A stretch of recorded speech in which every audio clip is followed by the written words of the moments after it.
저는 어릴 때부터 무대와 음악을 좋아했습니다. 하지만 제가 자란 곳은 대도시도 문화 중심지도 아니었습니다. 중국 내 중서부 쪽의 한 지방 도시. 사람들은 바쁘게 살아갔고 문화라고는 가끔 열리는 마을 축제가 전부였습니다. 그러다 고등학교 시절 우연히 친구의 휴대폰에서 흘러나오는 한국 음악을 듣게 됐습니다. 그때 들었던 곡은 너무 낯설면서도 강하게 다가왔습니다.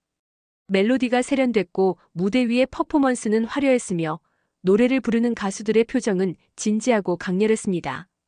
그날 이후 저는 K-POP에 빠져들었습니다. 혼자서 춤을 따라 해보기도 했고 발음을 흉내내며 한국 노래를 따라 부르기도 했습니다. 인터넷에서 무대 영상을 찾아보며 밤을 새우기도 했습니다. 그러던 어느 날 이런 생각이 들었습니다. 한국은 우리보다 작은 나라라는데 어쩌다 전 세계를 무대로 활동하게 된 걸까? 왜 우리는 이렇게 따라만 하고 있는 걸까? 그 생각이 제 인생의 방향을 바꾸는 계기가 되었습니다. 저는 음악을 진지하게 해보기로 결심했습니다. 대학도 음악 관련 학과에 진학했고 졸업 후에는 작은 공연 기획사에 들어가 공연 기획과 무대 연출을 배웠습니다. 처음엔 정말 바닥부터 시작했죠. 무대 세팅, 의상 정리, 음향 체크, 영상 편집까지 닥치는 대로 해야 했습니다. 하지만 그 속에서 저는 한 가지 확신을 얻었습니다. K-POP는 단순히 한국만의 문화가 아니라 아시아 전체의 흐름에서 탄생한 새로운 형태의 음악이라는 점이었습니다. 댄스, 발라드, 랩, 그룹 퍼포먼스, 팬들과의 소통 방식. 이 모든 요소들이 서구의 팝 문화와는 전혀 달랐습니다. 그리고 저는 그것을 중국식으로 해석해보고 싶었습니다. 그래서 3년 전 저는 회사에서 독립해 제 공연 기획사를 차렸습니다. 이름은 청운뮤직. 뜻은 푸른 꿈을 향해 나는 음악이라는 의미였습니다. 처음엔 정말 어렵게 시작했습니다. 출연해줄 가수도 없었고 무대에 설 만한 연습생들도 찾기 힘들었습니다. 하지만 K-POP 스타일을 좋아하는 젊은 친구들을 모으기 시작하면서 조금씩 윤곽이 잡히기 시작했습니다. 그 친구들은 대부분 가수가 되길 꿈꾸면서도 한국까지 나가기엔 여건이 안 되는 이들이었습니다. 어떤 친구는 한국에 가기 위해 3번이나 비자를 신청했다가 거절당한 경험도 있었고 어떤 친구는 가족의 반대로 한국 연습생 제의를 포기한 경우도 있었습니다. 이들에게 무대를 만들어주는 것이 저의 목표가 되었습니다. 굳이 한국에 가지 않아도 중국 안에서도 K-POP를 보여줄 수 있다. 그것이 제가 내세운 철학이었습니다. 문제는 정체성이었습니다. 사람들은 묻기 시작했죠. 왜 한국 스타일을 흉내내느냐? 창의성 없이 따라만 하면 뭐가 되느냐? 그럴 때마다 저는 이렇게 설명했습니다. K-POP라는 이름은 한국에서 시작됐지만 그 안의 형식과 시스템은 아시아 전역의 문화와 노력들이 합쳐진 결과입니다. 그리고 우리 중국 역시 이 흐름 속에 함께 있어야 합니다. 우리가 뒤에서 지켜보기만 해서는 안 됩니다. 물론 반발도 있었습니다. 일부 언론은 저희 공연을 짝퉁이라고 표현했고 일부 인터넷 커뮤니티에서는 한국 흉내를 낸다며 조롱하기도 했습니다. 하지만 저는 물러서지 않았습니다. 왜냐하면 분명히 관객들의 반응은 달랐기 때문입니다. 처음엔 100석짜리 공연장에서 시작했던 무대가 어느새 300석, 500석 규모로 커졌습니다. 팬클럽도 생겼고 온라인에서 저희 가수들의 직캠 영상이 공유되기도 했습니다. 한국 가수 못지않다. 발음도 꽤 정확하다. 이런 반응들이 점점 늘어났습니다. 저희 가수들도 점점 성장해 갔습니다. 한국어 발음을 연습하고 무대 위에서의 표정과 동선도 다듬어졌습니다. 어느새 이 친구들은 스스로도 자부심을 갖게 되었습니다. 그러던 어느 날 제 머릿속에 한 문장이 떠올랐습니다. 왜 여기서만 해야 하지? 우리는 왜 유럽이나 미국에서 공연하지 못하는 걸까? 한국 가수들은 이미 전 세계에서 사랑받고 있었습니다. 방송, 시상식, 콘서트, 심지어 미국의 유명한 음악 차트에도 이름을 올렸습니다. 저는 마음속 깊은 곳에서 부러움을 느꼈습니다. 하지만 동시에 가능성도 느꼈습니다. 우리도 할 수 있다. 지금 이대로 유럽으로 가보자. 그때부터 저는 본격적으로 유럽 투어를 기획하기 시작했습니다. 중국 내에서 어느 정도 인지도가 있는 멤버 5명을 선발했고 각자의 캐릭터에 맞는 이름을 새로 지었습니다. 어디까지나 K-POP 스타일을 그대로 따라간다는 취지에서였습니다. 한 친구는 보컬이 강했기에 메인 보컬 역할을 맡겼고 다른 친구는 춤의 강의 센터를 담당했습니다. 비주얼 랩, 보조 보컬까지 팀 구성이 마무리됐습니다. 이름도 모두 한국식으로 바꿨습니다. 민준, 지훈, 연우, 태연, 다은. 모두 자연스럽게 들릴 수 있는 이름들이었습니다. 사실상 한국인처럼 보이게 하기 위한 설정이었습니다. 이력도 조정했습니다.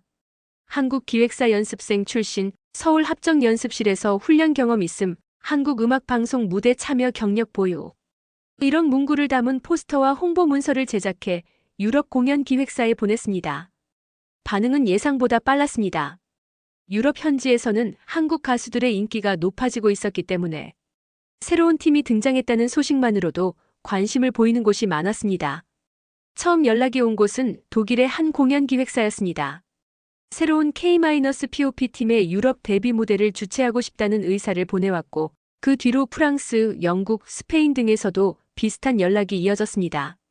저는 들뜬 마음을 감출 수 없었습니다. 드디어 우리가 세계 무대에 설 수 있는 기회를 얻은 것입니다. 그동안 무시당하고 가짜다, 짝퉁이다라는 말에 참아야 했던 날들을 떠올리면 눈물이 날 정도였습니다. 지금 생각해보면 그때 저는 너무 앞만 보고 있었습니다. 현실을 돌아보지 않았고 우리 팀이 아직 부족하다는 점도 인정하지 않았습니다. 하지만 그땐 정말 그랬습니다. 이제는 우리 차례다.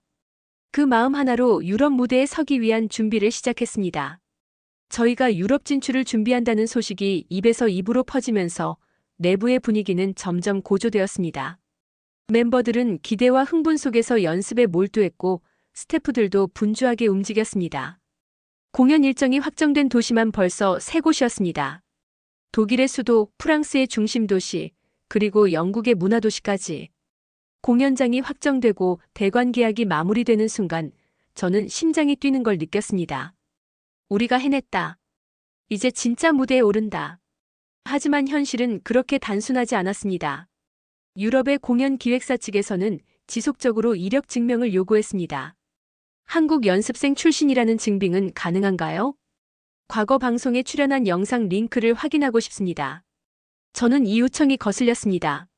어차피 유럽 팬들은 정확히 어떤 연습생이 어떤 방송에 나왔는지 모르지 않을까. 실제 출연 영상이 없더라도 잘 만든 자료 하나면 충분히 납득시킬 수 있을 거라고 생각했습니다. 그래서 저희는 가상의 프로필을 하나하나 만들어 나갔습니다. 어느 멤버는 한국의 유명 기획사에서 2년간 연습생 생활을 했다고 했고 또 다른 멤버는 한국의 음악방송 무대에서 백댄서로 출연한 적이 있다는 이력을 추가했습니다. 공식 사이트도 하나 만들었습니다. 디자인은 단순했지만 팀의 세계관과 각 멤버들의 콘셉트를 구체적으로 보여줄 수 있게 구성했습니다. 사진도 전속 촬영팀을 동원해 전문적으로 촬영했습니다. 의상, 메이크업, 조명, 포즈. 그 어느 것 하나 허술하지 않게 연출했습니다. 포스터에는 이런 문구가 적혔습니다. 차세대 K-팝을 이끌 새로운 바람, 루미노의 유럽 상륙. 루미노는 저희가 만든 팀 이름이었습니다. 빛을 의미하는 루미와 중국어의 발음을 더해 창조된 이름이었죠. 어디까지나 한국 팀처럼 보이도록 하기 위한 의도였습니다. 이제 본격적인 준비가 시작됐습니다. 공연은 일주일 간격으로 진행되며 각 도시별로 대관된 극장에서 열릴 예정이었습니다. 첫 번째 공연은 독일의 중심 도시에서 열릴 예정이었고 다음은 프랑스의 유명 음악홀, 마지막은 영국의 유명 소극장이었습니다. 문제는 멤버들의 준비 상황이었습니다. 그들은 기본적인 한국어 인사는 익숙했지만 전체곡 가사를 외우고 발음을 정확히 전달하는 데에는 아직 많이 부족했습니다. 저는 걱정이 되었지만 일단 밀어붙이기로 했습니다. 유럽 팬들은 한국어를 잘 모르니까 발음이 조금 틀려도 괜찮아. 중요한 건 분위기와 퍼포먼스다. 이렇게 스스로를 설득하며 멤버들을 재촉했습니다. 공연 연습은 하루에 12시간 이상 진행됐습니다. 아침 9시부터 저녁 9시까지 춤 연습, 발성 훈련, 무대 동선 체크, 의상 점검, 노래 동시 소화 훈련 등 하루가 어떻게 지나가는지도 모를 정도였습니다. 그 과정에서 멤버들 사이에 갈등이 생기기 시작했습니다. 한 멤버는 이렇게 말했습니다. 한국인도 아닌 우리가 굳이 한국 이름을 써야 합니까? 또 다른 멤버는 불만을 토로했습니다. 우리는 우리 모습 그대로 해도 되지 않나요? 왜 이렇게까지 해야 하죠? 그 말에 저는 화가 나기도 했지만 동시에 무거운 책임감을 느꼈습니다. 사실 저 역시도 이 계획이 점점 무리수라는 걸 알고 있었습니다. 하지만 이미 투자금이 들어갔고 광고가 나갔으며 현지 공연 기획사들과의 계약이 체결된 상태였습니다. 지금 멈추면 모든 게 무너지는 것이었습니다. 그렇기 때문에 저는 멤버들에게 단호히 말했습니다. 지금은 진짜처럼 보여야 합니다. 그래야 관객이 옵니다. 유럽인들은 얼굴만 보면 우리를 구분하지 못합니다. 그 틈을 이용해야 우리가 이 시장에 들어갈 수 있습니다.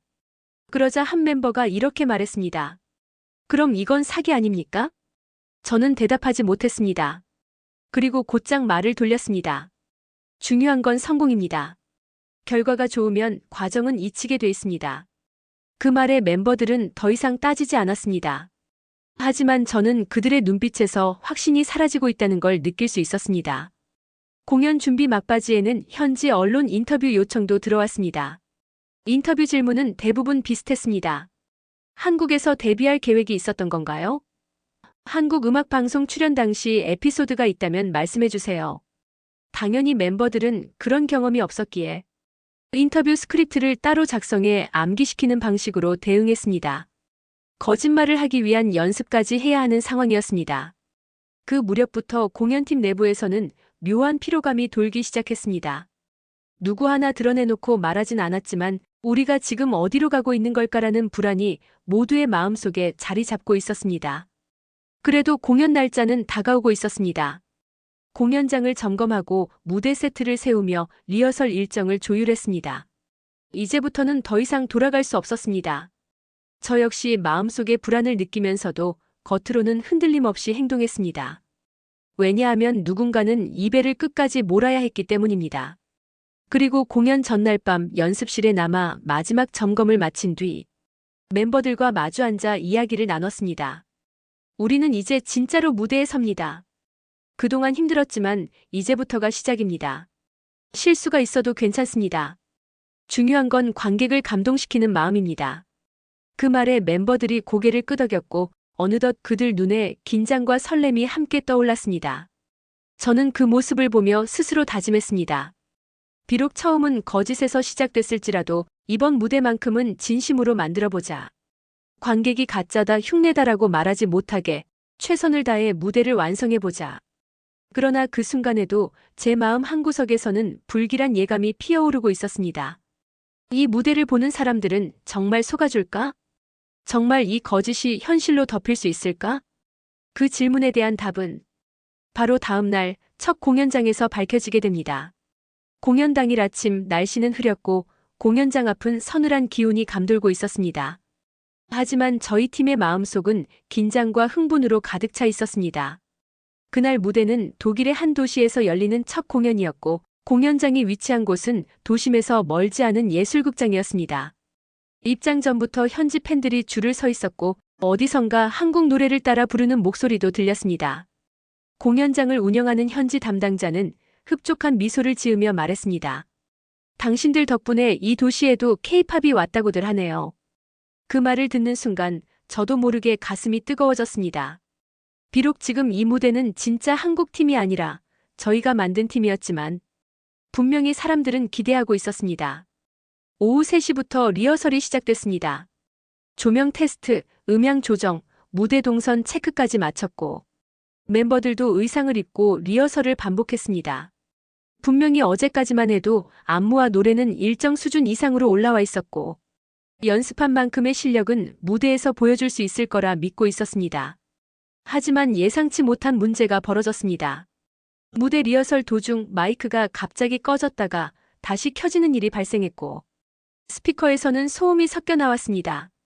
저는 기술팀의 문제를 지적했지만 현장 음향 담당자는 극장 장비가 오래돼서 그렇다고 말할 뿐 뾰족한 해결책을 내놓지 못했습니다. 그리고 저녁 7시 드디어 관객 입장이 시작되었습니다. 공연장 앞에는 수백 명의 팬들이 몰려들었고 입장 티켓을 손에 쥔 채 공연장 안으로 들어섰습니다. 저희가 준비한 K-팝 공연은 총 6곡으로 구성돼 있었습니다. 첫 곡은 인트로와 함께 멤버들이 차례로 등장하는 퍼포먼스 곡이었고 두 번째 곡부터는 각각의 멤버들이 자신의 파트를 맡아 노래를 이어가는 방식이었습니다. 무대의 조명이 꺼졌다가 천천히 켜지고 첫 곡의 전주가 흐르자 관객들이 일제히 함성을 질렀습니다. 멤버들이 무대 위로 걸어 나왔고 모두 정해진 위치에 섰습니다. 그러나 노래가 시작된 지 몇 초 만에 첫 번째 문제가 발생했습니다. 메인 보컬을 맡은 민준이 첫 소절을 부르려 했지만 목소리가 떨렸습니다. 고음 부분에서 음정이 살짝 흔들렸고 발음도 다소 불분명했습니다. 두 번째 파트를 맡은 지우는 가사를 중간에 놓치고 멈칫했습니다. 옆에 있던 연우가 급히 대신 이어받았지만 이미 분위기는 어색해졌습니다. 관객석에서는 웅성거림이 일기 시작했습니다. 처음에는 단순한 실수로 여겼겠지만 두 번째 곡부터 문제가 본격적으로 드러났습니다. 두 번째 곡은 팬들과의 호흡을 중요시하는 무대였습니다. 멤버들이 객석 쪽으로 다가가 눈을 맞추며 노래를 부르는 장면이었는데 이때 지훈이 발음을 완전히 틀려버렸습니다. 사랑해요라고 해야 할 가사를 살아내요처럼 발음한 겁니다. 물론 한국어에 익숙하지 않은 사람이라면 못 알아챘을 수도 있습니다. 하지만 공연장에는 한국어를 유창하게 구사하는 팬들도 꽤 많았습니다. 어떤 여성 관객이 크게 외쳤습니다. 혹시 발음이 이상한 거 저만 느끼는 거예요? 이 말을 들은 주위 사람들이 고개를 돌리며 수군대기 시작했습니다. 세 번째 곡에서는 안무 실수가 이어졌습니다. 곡의 후반부에서 5명이 동시에 동작을 맞춰야 했지만 민준이 반박자 빠르게 움직이며 무대 중앙을 벗어났고 그를 피하려던 태연이 동선을 놓치는 바람에 서로 어깨가 부딪혔습니다. 관객석에서는 숨죽인 정적이 흘렀습니다. 멤버들은 웃으며 상황을 넘기려 했지만 무대 아래에서는 긴장과 실망이 겹쳐진 눈빛들이 점점 많아졌습니다. 공연 중간 쉬는 시간에 저는 백스테이지에서 멤버들을 모았습니다. 괜찮아. 다음 곡부터는 실수 없이 해보자. 지금은 그냥 흔들리지 말고 하던 대로만 해. 제 말에 멤버들은 고개를 끄덕였지만 그 눈빛은 이미 불안으로 가득 차 있었습니다. 공연은 네 번째 곡으로 이어졌습니다. 이번에는 관객 호응이 높은 곡이었고 안무보다 노래 위주의 곡이었습니다. 하지만 공연 시작과 동시에 관객석에서 누군가 큰 소리로 외쳤습니다. 정말 한국인이 맞아요? 순간 멤버들은 굳었습니다. 질문을 한 사람은 한국어를 유창하게 구사하는 중년 남성이었고 아마도 현지에서 거주 중인 교민이거나 유학 중인 분이었던 듯 했습니다. 그는 말을 이었습니다. 이 팀 한국 방송에는 한 번도 본 적이 없는데요. 소속사가 어디라고요? 멤버들은 당황했고 준비된 대답조차 하지 못한 채 머뭇거렸습니다.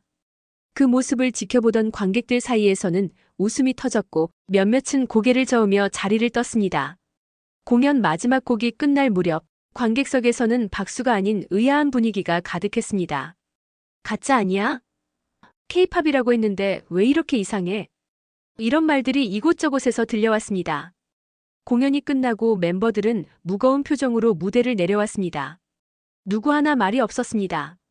저도 아무 말도 하지 못한 채 그들의 등을 바라볼 수밖에 없었습니다. 그날 밤 현지 팬 커뮤니티에는 공연 후기가 올라오기 시작했습니다. 제목은 이랬습니다. K-팝 팀이라더니 중국인들이었다. 한국어 발음 어색함, 무대 실수, 정체 의심. 순식간에 수십 건의 글이 퍼졌고 사진과 동영상까지 공유되었습니다. 다음 날 아침 공연장 측에서 저에게 연락이 왔습니다. 관객들의 항의가 많습니다. 당신들 정말 한국팀이 맞습니까? 저는 황급히 변명했습니다. 일부 멤버만 중국계일 뿐입니다. 대부분 한국 출신입니다. 하지만 상대는 냉정했습니다. 관객들은 그렇게 받아들이지 않았습니다. 진실을 밝히지 않으면 다음 공연은 어렵습니다. 저는 막다른 길에 다다른 기분이었습니다. 이 거짓이 드디어 들통이 나기 시작한 것입니다. 공연 다음 날 멤버들은 저를 찾아와 말했습니다. 이제는 솔직히 말해야 하지 않을까요? 우리는 진짜가 아니잖아요. 저는 잠시 침묵한 뒤 이렇게 대답했습니다. 아직 끝난 게 아니야. 다음 무대에서 제대로 보여주면 돼. 그러나 저조차도 그 말이 허상이라는 걸 알고 있었습니다. 첫 공연의 실패, 그 충격은 이미 걷잡을 수 없는 불씨가 되어 퍼져나가고 있었습니다. 그렇게 저희의 유럽 투어는 거짓 위에 세워진 무대가 얼마나 쉽게 무너질 수 있는지를 보여주기 시작했습니다. 독일에서의 첫 공연이 끝난 후 저희 팀은 이른 새벽짐을 챙겨 프랑스로 이동했습니다. 공식적으로는 다음 공연 장소로 이동하는 것이었지만 실제로는 현지의 항의와 여론이 거세지기 전에 자리를 피하려는 성격이 더 강했습니다. 버스 안은 정적뿐이었습니다. 누구도 말하지 않았고 창밖만 바라보는 모습이었습니다. 특히 민준과 지우는 서로 말을 섞지 않았고 태연은 이어폰을 꽂은 채 고개를 숙이고 있었습니다. 저는 그들의 얼굴에서 땀보다 더 무거운 기색을 느꼈습니다. 프랑스 도착 첫날 공연장 측과 리허설 일정을 논의하며 공연 준비를 이어갔습니다. 하지만 독일에서의 공연 후폭풍은 생각보다 빨리 퍼졌습니다. SNS에서는 가짜 K-팝 팀이라는 해시태그가 확산되었고 유럽 현지의 K-팝 팬들 사이에서 불만이 터져나오기 시작했습니다. 어떤 이는 중국인들이 한국인인 척 무대에 섰다며 분노했고 또 어떤 이는 문화에 대한 모독이라며 공연을 취소해야 한다는 글을 올렸습니다. 그 와중에 독일 현지 언론에서 기사가 하나 올라왔습니다. 제목은 K-팝 팀의 정체는 조작된 환상인가? 였습니다. 기사에서는 팀 멤버들의 신원이 불확실하다는 점, 인터뷰에서 한국 방송 출연 이력을 명확히 말하지 못했다는 점, 그리고 무엇보다 한국어 발음이 어색하다는 점을 근거로 삼아 이 팀이 한국 출신이 아닐 수 있다는 의혹을 강하게 제기했습니다. 그 기사에는 팬들의 인터뷰도 실려 있었습니다. 분명히 한국 팀이라고 했기 때문에 기대하고 갔어요. 그런데 무대를 보는 내내 어색했고 실망감이 컸어요. 저는 그 기사를 보며 머리를 감싸쥐었습니다. 기획 초반부터 우려했던 일이 결국 현실이 된 것입니다. 하지만 이미 프랑스 공연은 3일 앞으로 다가와 있었습니다. 공연을 취소한다는 건 계약 위반이고 그에 따른 위약금과 스폰서 손실은 저희가 감당할 수 없는 수준이었습니다. 그래서 저는 결단을 내렸습니다. 프랑스 공연은 예정대로 진행하자. 대신 무대에서 실수 없이 완벽하게 보여주자. 더 이상 조작은 하지 않겠다. 무대에서 진심을 보여주자. 멤버들은 고개를 끄덕였지만 표정은 밝지 않았습니다. 이제는 그들도 스스로를 믿지 못하고 있었던 겁니다. 공연 당일 프랑스 파리의 한 공연장. 입장객 수는 독일 때보다 적었습니다. 티켓 환불 요청이 많았고 일부 팬들은 아예 공연을 보이콧한다고 선언하기도 했습니다. 그래도 공연은 시작됐습니다. 이번엔 실수를 줄이기 위해 모든 곡을 립싱크로 진행하기로 했습니다. 실력 논란을 잠재우기 위한 불가피한 선택이었습니다. 하지만 그 선택이 더 큰 문제를 불러왔습니다. 한 곡의 후반부에서 마이크가 갑자기 꺼지며 녹음된 음원이 그대로 흘러나왔고 그 순간 멤버들은 노래를 부르지도 않고 입만 뻥긋거리고 있었던 겁니다. 관객석에서는 폭소와 야유가 동시에 터졌습니다. 어떤 관객은 이게 진짜 K-팝이냐며 외쳤고 누군가는 손에 들고 있던 응원봉을 바닥에 던지기도 했습니다. 그 공연 이후 프랑스 언론에서도 비판 기사가 나왔습니다. 정체 모호한 팀 유럽 팬들을 기만하다. 그 기사에는 저희 팀의 사진과 함께 문화사칭이라는 단어가 큼직하게 박혀 있었습니다. 그날 밤 저는 호텔방에서 스폰서 측과 영상통화를 했습니다. 그들은 단호하게 말했습니다. 이번 투어는 전면 취소하십시오. 브랜드 이미지에 해가 됩니다. 저는 말을 잇지 못했습니다. 이미 영국 공연까지 모든 비용과 일정이 짜여 있었지만 스폰서의 후원이 끊기면 단 하루도 더 활동을 이어갈 수 없는 상황이었습니다. 결국 저는 멤버들에게 말했습니다. 이제 그만하자. 이건 우리가 감당할 수 없는 일이 되어버렸어. 멤버들은 고개를 끄덕였고 누군가는 눈물을 보이기도 했습니다. 그날 밤 모두가 말없이 짐을 쌌습니다. 우리가 그렇게 꿈꾸던 유럽 무대는 거짓 위에 세운 성처럼 무너지고 있었습니다. 그 무대를 보며 흥분하던 관객들, 사랑한다고 외치던 팬들, 모두 우리를 진짜라고 믿고 있었는데 그 믿음이 깨졌을 때 남은 것은 오직 수치뿐이었습니다. 공항으로 향하는 차량 안에서 저는 한마디도 하지 않았습니다. 창밖을 보며 마음속으로 되뇌습니다. 이게 진짜 우리가 원하던 K-팝이었을까? 프랑스를 떠난 저희 팀은 더 이상 영국으로 가지 않았습니다.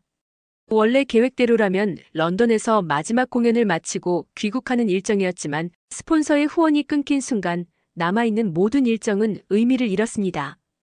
공연 취소 통보를 받은 영국 측 기획사는 분노했고 저희는 위약금에 대한 논의도 하지 못한 채 연락을 끊을 수밖에 없었습니다. 공항 근처의 작은 호텔에 짐을 푼 저희는 마치 도망자처럼 서로 말을 아끼고 조용히 각자의 방으로 흩어졌습니다. 그날 밤 세계 여러 나라의 매체에서 동시에 저희에 대한 기사가 올라왔습니다. 프랑스, 독일, 이탈리아, 심지어 미국의 한 대중문화 전문 언론까지 가짜 K-팝 팀 문화의 얼굴을 뒤집어 쓴 이들, K-팝의 그늘이라는 제목들이 줄줄이 등장했습니다. 가장 충격적인 건 중국 본토 언론의 반응이었습니다. 처음에는 침묵하던 분위기였지만 여론이 악화되자 본토 언론들도 발을 빼기 시작했습니다. 한 관영 매체는 이렇게 보도했습니다. 한국 문화를 모방한 비공식 단체가 유럽에서 혼란을 일으킨 사건이다. 또 다른 매체는 중국의 문화 수출은 정직하고 자주적인 형태여야 한다는 논평을 내놓았습니다. 순식간에 저희는 조국에서도 버림받은 존재가 된 것입니다. 며칠 후 귀국 비행기에 오른 저희는 서로 아무 말도 하지 않았습니다. 창문 밖으로 보이는 구름과 하늘, 그리고 점점 멀어지는 유럽의 도시 풍경이 그저 무거운 공기처럼 흘러갈 뿐이었습니다. 중국에 도착하자 공항에는 아무도 없었습니다. 팬도 기자도 관계자도 없었습니다. 기획사 대표였던 저는 입국 심사대에서 따로 불려나와 관계기관 직원들의 간단한 조사를 받았습니다. 이번 유럽 활동은 어떤 경로로 추진되었습니까? 정식 문화교류 절차를 거쳤습니까? 형식적인 질문이었지만 그 속에는 이미 모든 걸 파악한 듯한 기운이 담겨 있었습니다. 그 후 몇 주간 저희 팀은 해체 상태로 사실상 방치되었습니다. 공식 해체 발표도 하지 못한 채 각자 본가로 돌아가거나 연락을 끊었습니다. 민주는 지방의 한 학교에서 아이들을 가르친다는 소문이 들렸고 태연은 고향으로 돌아가 가족 사업을 도운다고 했습니다. 지호는 아예 연락이 두절되었고 연우는 SNS를 모두 삭제한 채 사라졌습니다. 그리고 저 역시 무대 뒤의 조력자에서 책임자로 몰리게 되었습니다. 일부 언론은 저를 향해 의도적인 기획 사기라는 표현을 사용했고 온라인에서는 수많은 비난이 쏟아졌습니다. 저는 몇 차례 해명 인터뷰를 시도했지만 어느 매체도 저를 받아주지 않았습니다. 심지어 이전까지 협력하던 홍보사조차도 연락을 피했습니다. 그렇게 모든 것이 무너졌습니다. 돈, 명예, 꿈, 그리고 사람까지. 하루는 공원 벤치에 앉아 음악방송을 보고 있었습니다. 진짜 K-팝 팀들이 무대에서 열정적으로 춤을 추고 관객들과 소통하며 하나가 되어가는 장면을 보며 눈물이 나왔습니다. 그 무대엔 거짓이 없었습니다. 실수도 있었지만 그 실수마저도 진심으로 다가왔습니다. 그때 깨달았습니다. 우리가 실패한 이유는 기술이 부족해서가 아니라 정직하지 못했기 때문이라는 것을요. 사람들은 진짜를 원합니다. 가공된 포장이나 이름이 아니라 그 안에 담긴 진심과 노력, 그리고 진짜 이야기를 보고 싶어 하는 겁니다. 그날 이후 저는 모든 것을 내려놓고 지역 청소년 문화센터에서 자원봉사를 시작했습니다. 음악을 좋아하는 아이들에게 리듬을 가르쳐주고 소박하게 노래를 부르며 다시 삶을 정리하고 있습니다. 그리고 마음속으로 다짐했습니다. 다시 음악을 한다면 그건 거짓이 아닌 진짜 이야기로 채워진 무대여야 한다고. 그 무대엔 비록 조명이 없을지라도 한 사람의 마음을 움직일 수 있다면 그걸로 충분하다고. 이것이 저희가 세상에 내놓은 거짓된 K-팝의 마지막 장이었습니다. 그리고 동시에 제가 다시 음악을 시작하는 첫걸음이기도 했습니다. 시간이 흐르며 저희 팀의 이야기는 서서히 사람들의 기억에서 잊혀졌습니다. 그러나 제 마음속에는 그날들의 부끄러움과 통찰이 여전히 선명하게 남아 있었습니다. 한 번은 지역 청소년들과 함께 음악 발표회를 준비하게 되었는데 아이들이 스스로 만든 곡에 한국어 가사를 붙이고 싶다고 말했습니다. 이유를 묻자 한 학생이 말했습니다. 선생님, 진짜 K-팝 가수들은 자기가 직접 쓴 이야기로 노래하잖아요. 우리도 그렇게 해보고 싶어요. 그 말을 듣는 순간 가슴이 뭉클해졌습니다. 아이들은 K-팝을 흉내내는 것이 아니라 그 정신을 담고 싶어 했던 겁니다. 그날 이후 저는 아이들과 함께 한국 대중음악에 대해 공부하기 시작했습니다. 단지 흥미 위주로가 아니라 그 안에 담긴 역사와 이야기, 진정성에 대해서 말이죠. 그렇게 K-팝이 단지 인기 있는 음악 장르가 아니라 누군가에게는 꿈을 향한 지침서가 되고 누군가에게는 삶의 위로가 된다는 걸 다시금 깨닫게 되었습니다. 저는 뒤늦게나마 진짜 K-팝을 이해하게 되었습니다. 그것은 단지 퍼포먼스와 비주얼, 해외 공연의 스케일이 아니라 노력과 진심 그리고 이야기였습니다. 한국의 K-팝 아티스트들은 단순히 유명해지기 위해 춤추고 노래하는 것이 아닙니다. 그들은 연습생 시절 수년간 땀을 흘리고 대중 앞에 서기까지 수많은 실패와 좌절을 견딘 사람들입니다. 그런 과정을 통해 만들어진 무대는 단순한 오락이 아닌 사람의 마음을 움직이는 힘을 갖고 있었습니다. 그리고 저는 그런 힘을 무시한 채 겉모습만 흉내 내려 했던 겁니다. 그러다 어느 날 우연히 인터넷에서 한국의 한 소년 그룹이 유럽 투어를 성공적으로 마쳤다는 기사를 보게 되었습니다. 그들은 철저히 한국어로 소통하며 팬들과의 공감에 집중했다고 합니다. 한 기자는 이렇게 썼습니다. 그이들은 무대를 통해 자국의 문화를 자연스럽게 전파하고 있다. 그 진정성이 유럽 팬들을 사로잡았다. 저는 고개를 끄덕였습니다. 진짜 문화는 강요하지 않아도 전해진다는 걸 한국은 이미 수많은 무대를 통해 증명해낸 것입니다. 그리고 그 중심에는 K-팝이 있었습니다. 지금 한국은 단순한 음악 수출국이 아닙니다. K-팝을 통해 한국어, 한국 문화, 한국인의 정서까지 세계로 퍼져나가고 있습니다. BTS, 블랙핑크, 세븐틴, 뉴진스, 수많은 아티스트들이 각자의 방식으로 세계 팬들과 진심으로 연결되고 있습니다. K-팝은 이제 하나의 산업이 아니라 한국이라는 나라의 정체성과 연결된 문화 자산이 된 것입니다. 그런 한국의 문화력이 부럽지 않냐고요? 부럽습니다. 하지만 더 중요한 건 그들이 그 자리에 서기까지 흘린 땀과 눈물, 그 진심이 존경스러운 것입니다. 저는 이제 아이들에게 이렇게 말합니다. 진짜 무대를 하고 싶다면 먼저 진짜 사람이 되어야 해. 보여주기보다 진심으로 전달해야 해. 이제야 조금씩 음악이 사람의 마음을 울릴 수 있다는 걸, 그리고 진짜 문화는 진실함 위에 쌓인다는 걸 알게 되었습니다. 중국도 언젠가는 이런 문화적 내공을 쌓아야 할 것입니다. 단지 남의 것을 흉내내는 것이 아니라 우리만의 진정성을 담아낸다면 그 문화는 스스로 힘을 가질 것입니다. 그때까지는 저는 아이들과 함께 작은 무대에서 진짜 이야기를 전할 겁니다. 빛나는 조명이 없더라도 누군가의 삶에 작은 울림을 줄 수 있다면 그것이 바로 진짜 문화의 힘이니까요. 그리고 그 힘은 제가 부정했던 한국에서 시작되었다는 걸 이제는 누구보다 잘 알고 있습니다.